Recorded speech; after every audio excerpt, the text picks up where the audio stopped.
വയനാട് വെള്ളാഞ്ചേരിയിൽ കാട്ടുപോത്തിന്റെ ആക്രമണത്തിൽ തൊഴിലുറപ്പ് തൊഴിലാളിക്ക് പരിക്ക്. വെള്ളാഞ്ചേരി സ്വദേശി ബുഷറയ്ക്കാണ് പരിക്കേറ്റത്. ബുഷറയെ മാനന്തവാടി മെഡിക്കൽ കോളേജ് ആശുപത്രിയിൽ പ്രവേശിപ്പിച്ചു. ദീപക് മോഹനാണ് വിശദാംശങ്ങളുമായി ചേരുന്നത്. ദീപക്, എപ്പോഴാണ് ഈ കാട്ടുപോത്തിന്റെ ആക്രമണം ഉണ്ടായത്? ഈ പരിക്ക് ഗുരുതരമാണോ? ആര്യ, ഉച്ചയോടുകൂടിയാണ് വെള്ളാഞ്ചേരിയിൽ തൊഴിലുറപ്പ് തൊഴിലാളികൾക്ക് ഇടയിലേക്ക് കാട്ടുപോത്ത് പാഞ്ഞെടുത്തത്. ഈ കാട്ടുപോത്തിന്റെ ആക്രമണത്തിലാണ് ഒരു തൊഴിലുറപ്പ് തൊഴിലാളിക്ക് പരിക്കേറ്റത്. നിസ്സാരമായ പരിക്കാണ്. വെള്ളാഞ്ചേരി പാണ്ട്രങ്ങ സ്വദേശിയായ ബുഷറയ്ക്കാണ് കാട്ടുപോത്തിന്റെ ആക്രമണത്തിൽ പരിക്കേറ്റത്. ഇവരിപ്പോൾ മാനന്തവാടി മെഡിക്കൽ കോളേജ് ആശുപത്രിയിൽ ചികിത്സ തേടിയിട്ടുണ്ട്. നിലവിൽ വന്യമൃഗ ശല്യം രൂക്ഷമായ ഒരു പ്രദേശം തന്നെയാണ് കാട്ടിക്കുളം, വെള്ളാഞ്ചേരി തുടങ്ങിയ മേഖലകൾ.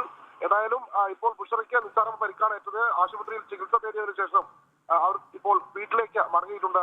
ആര്യ, ശരി. ദീപക് മോഹനാണ് വിശദാംശങ്ങൾ നൽകിയത്.